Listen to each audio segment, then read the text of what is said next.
Le fonds catholique Alfred Diban a été une volonté des évêques de Burkina Faso pour venir en aide à nos personnes vulnérables.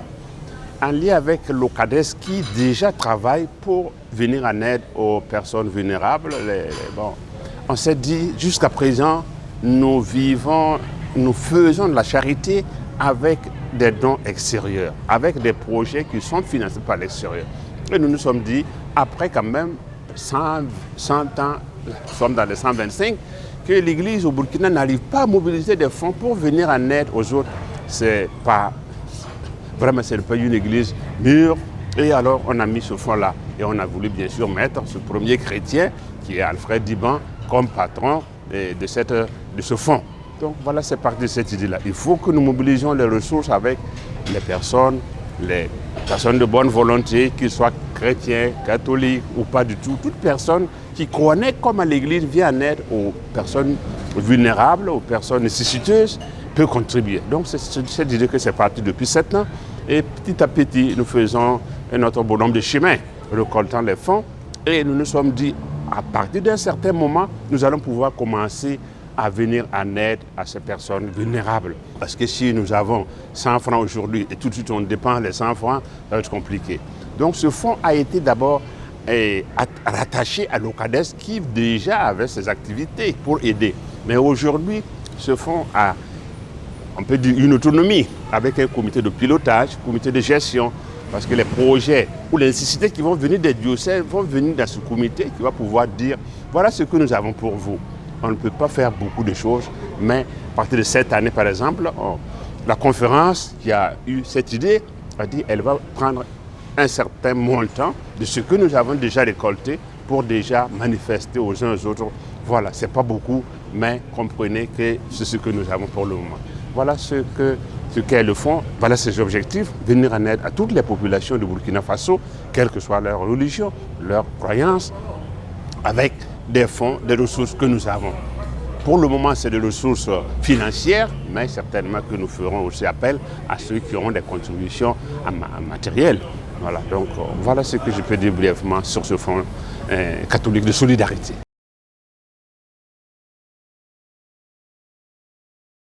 Jusqu'à présent, nous sommes peut-être à 170 millions, si on peut ainsi parler, comme récolte. Et bon, c'est de cela que la conférence a décidé, je ne vais pas dire le montant, qu'on va commencer à aider certains diocèses pour qu'ils viennent en aide à quelques pauvres.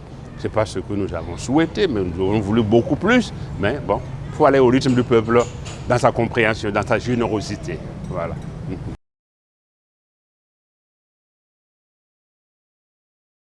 S'il y a un appel à lancer, c'est que tout un chacun de nous sache qu'aujourd'hui, même dans ce contexte national ou international, il faut que nous nous prenions en charge. Il faut que le peu que nous avions, nous partagions avec nos frères et sœurs. La solidarité était une des valeurs africaines, des valeurs de nos sociétés. Il faut que nous cultivions cela. Ce n'est pas normal que d'autres soient plus solidaires pour venir en aide. Nous venons en aide et nous ne sommes pas solidaires les uns avec les autres. Donc c'est cet appel-là à tous les fidèles catholiques, les autres religions, qu'avec nous mettions nos efforts ensemble. Et surtout responsables des communautés, les curés, que chacun se dise, notre charité là, c'est nous qui devons être charitables. Une église qui n'est pas charitable, il ne s'occupe pas de ses pauvres, ce n'est pas une église de Jésus-Christ. J'étais malade, vous m'avez visité, j'étais pauvre, j'étais affamé, vous m'avez donné. Voilà, c'est tout cela que nous devons vivre dans le concret. Si vraiment on arrivait à bien comprendre et à s'engager avec le peu qu'on a, c'est formidable. Voilà. Donc, c'est cet appel-là que chacun s'engage à être solidaire, à partager le peu qu'il a. On ne donne pas parce qu'on a beaucoup, mais on donne parce qu'on aime. Aimons les pauvres, aimons ceux qui sont démunis, et le Seigneur, un jour, certainement, nous accueillera, bien sûr. Voilà. Merci bien.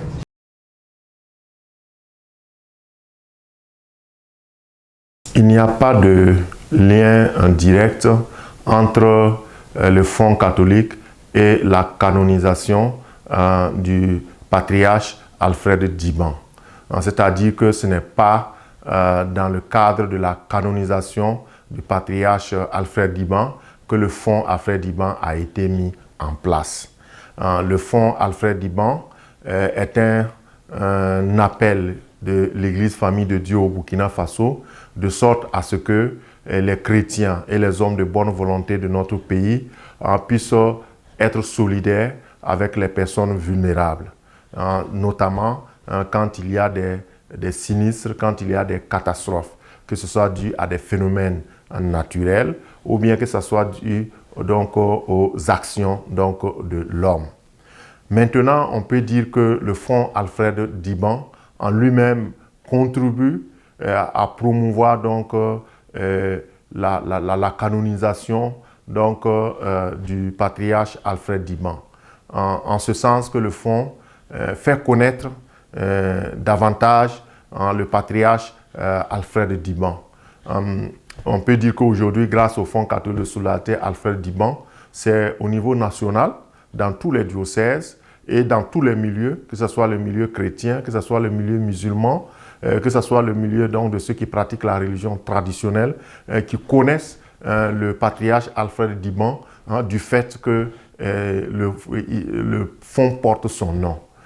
Il y a aussi donc une dimension internationale parce qu'au niveau donc de la famille Caritas, nous avons eu plusieurs fois à communiquer sur l'existence du Fonds catholique de solidarité Alfred Diban et c'est plusieurs Caritas d'Afrique et plusieurs Caritas aussi d'Europe qui connaissent aujourd'hui le patriarche Alfred Diban parce que justement dans le cadre du Fonds catholique, l'Ocades Caritas Burkina a parlé donc de ce patriarche. L'autre aspect, pour moi, le fonds contribue donc à cette canonisation, dans ce sens que les catéchistes, grâce à l'animation autour du fonds, les catéchistes qui ne sont pas du diocèse de Doudou, mais qui sont d'autres diocèses donc, de notre pays, prient de plus en plus le patriarche Alfred Diban, s'identifient au patriarche Alfred Diban et s'engagent donc à promouvoir le fonds Alfred Diban, justement en référence à ce patriarche qui a été missionnaire, catéchiste et qui a contribué à l'installation de l'Église Famille de Dieu dans notre Burkina Faso. J'allais dire qu'il y a quelque chose que Alfred Diban aussi peut faire lui-même comme miracle pour sa cause. On a eu dans l'Église Famille de Dieu d'autres initiatives qui n'ont pas pu connaître un essor. On se rappelle qu'au début de l'Ocades, on a parlé donc des 100 francs par chrétien, qui devait être une mobilisation endogène et qui allait permettre à ce que notre Église puisse avoir de quoi prendre en charge les plus vulnérables. Mais cela n'a pas connu un essor. Et si le Fonds catholique de solidarité Alfred Diban connaît un essor, se développe et devient un fonds pérenne, qui aide donc l'Église Famille à remplir sa mission de charité et de développement auprès des populations, je crois que c'est un signe des temps grâce à l'intercession d'Alfred Diban. Et je crois que cela va contribuer grandement voilà, à sa cause de béatification, de canonisation.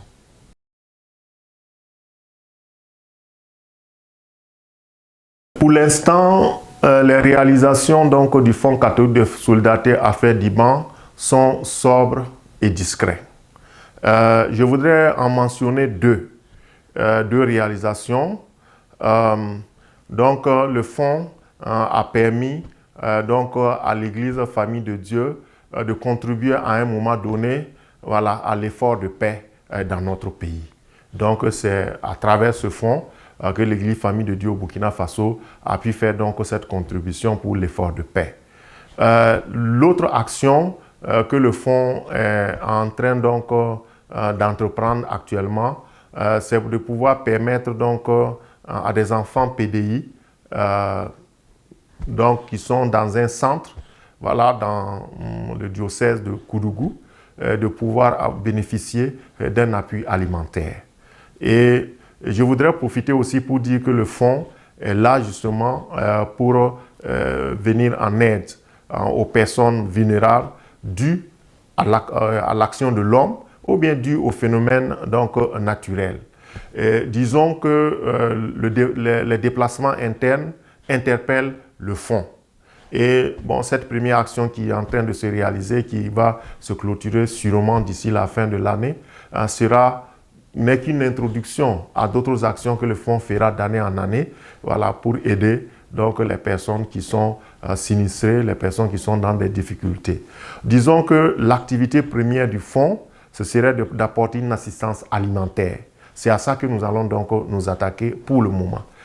Maintenant, par la suite, le fonds pourra intervenir toujours pour soutenir les personnes vulnérables dans le domaine de la santé, dans le domaine de l'éducation, voilà. Mais en attendant, c'est dans le domaine humanitaire que le fonds va intervenir à travers donc un appui alimentaire aux personnes qui en ont besoin. Voilà ce que je peux dire, ce qu'on peut retenir donc des actions du fonds et ce que le fonds fera donc dans l'immédiat.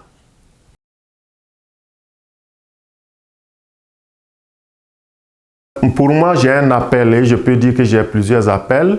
Le premier appel, c'est de remercier les pères évêques d'avoir mis en place ce fonds et aussi de solliciter toujours donc, leur appui pour que ce fonds puisse continuer à se développer. Et leur appui parce que nous sentons qu'il y a des résistances. Alors, des résistances notamment de la part de certains confrères prêtres, de certains curés qui ne parviennent pas pour le moment à rentrer donc, dans la dynamique donc, de ce fonds. Voilà, nous venons donc d'avoir ce matin donc, le conseil d'administration du fonds, un comité avec, qui rencontre les responsables diocésains. Et nous avons donc perçu ces résistances. Et je crois qu'avec l'encouragement que les pères évêques peuvent porter voilà, aux différents confrères prêtres, aux différents curés, ces curés-là pourront aider donc, le fonds à prendre son essor. Une deuxième interpellation, justement, c'est pour tous les chrétiens, parce que ce fonds est leur fonds. Voilà, je voudrais rappeler que l'Église a 3 missions. Voilà, la mission de proclamer la parole, d'évangéliser, mais la mission de louer le Seigneur, donc la mission liturgique, mais aussi la mission caritative et la mission sociale et de développement. Donc, et c'est ce fonds qui pourra aider donc, à cette 3e mission. Toutes ces 3 missions-là se tiennent comme les 3 pierres d'un foyer traditionnel que nous connaissons. Et si l'Église n'arrive pas à s'organiser pour assumer cette 3e mission de pastorale sociale et caritative et de développement, quelque chose manquera voilà, à sa vie. Et donc, pour moi, j'invite tous les frères et sœurs en Christ à s'investir vraiment dans ce fonds. Je voudrais aussi, enfin, lancer un appel à la solidarité nationale, voilà, parce que le fonds existe, mais ce n'est pas pour l'Église, ce n'est pas pour les chrétiens, c'est pour toute personne qui serait un jour dans le besoin parce que sinistrée à cause des actions de l'homme ou à cause donc, des catastrophes et qui serait vulnérable. Bon, donc ce fonds existe pour toute personne. Et c'est pour moi l'occasion donc d'appeler nos concitoyens burkinabés pour qu'ils aident l'Église de par leur prière, de par leur générosité, de par leurs dons voilà, en numéraire et aussi en matériel, voilà, pour que ce fonds-là puisse prendre vraiment en son essor.